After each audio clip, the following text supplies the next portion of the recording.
Hello everyone, আমি বিতিশার রান্নাঘরে সবাইকে স্বাগত জানাচ্ছি। আজ যে রেসিপিটি আমি আপনাদের সাথে শেয়ার করব সেটি হলো মাছের মাথা দিয়ে কচুরলতি। চলুন তাহলে দেরি না করে রেসিপিটি দেখে নেওয়া যাক। বাজার থেকে নিয়ে আসা কচুরলতিগুলো থেকে খোসা ছাড়িয়ে নেব।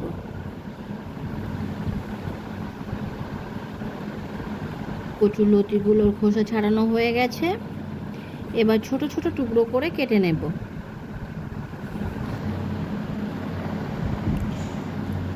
এরপর কচুরলতি জলে ভালোভাবে ধুয়ে জল ঝরিয়ে একটি পাত্রে নিয়ে নেব।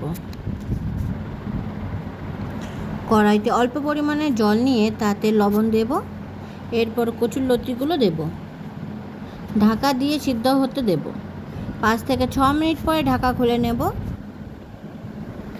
লতি সিদ্ধ হয়েছে কিনা দেখে নেব। সিদ্ধ হলে একটি পাত্রে নামিয়ে জল ঝরানোর জন্য রেখে দেব। কড়াইতে পরিমাণ মতো সরষের তেল গরম করে কালো জিরে ফোড়ন দেব। ফোড়ন ভাজা হলে দিয়ে দেব লবণ হলুদ মাখানো মাছের মাথার টুকরো। কিছু সময় ভাজবো।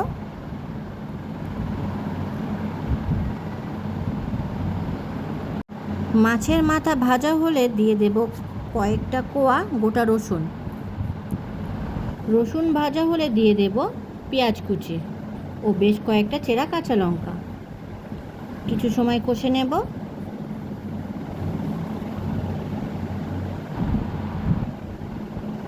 পেঁয়াজ রসুন ভাজা হলে দিয়ে দেব সিদ্ধ করে জল ঝরানো কচুরলতি। 3 থেকে 4 মিনিট ভেজে নেব। এরপর দিয়ে দেব পরিমাণ মতো লবণ ও পরিমাণ মতো হলুদ, একটা টমেটো কুচি, 1 চামচ জিরে গুঁড়ো। সব কিছু ভালোভাবে কচুরলতির সাথে মিশিয়ে নেব। 5 থেকে 6 মিনিট হাই হিটে ভেজে নেব। লতি অনেকটাই ভাজা হয়েছে, এরপর আরও 5 থেকে 6 মিনিট মিডিয়াম হিটে ভেজে নেব। দিয়ে দেব 1/2 চামচ মরিচ গুঁড়ো। মরিচ গুঁড়ো ভালোভাবে লতির সাথে মিশিয়ে নেব। লতি শুকনো শুকনো হয়ে যাওয়া পর্যন্ত ভাজবো।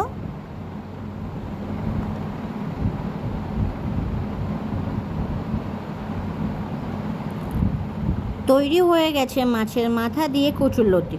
ভিডিওটি কেমন হয়েছে অবশ্যই কমেন্ট করে জানাবেন। আর ভিডিওটি যদি আপনাদের ভালো লেগে থাকে তাহলে আমার চ্যানেলটিকে সাবস্ক্রাইব করতে একদম ভুলবেন না। ধন্যবাদ।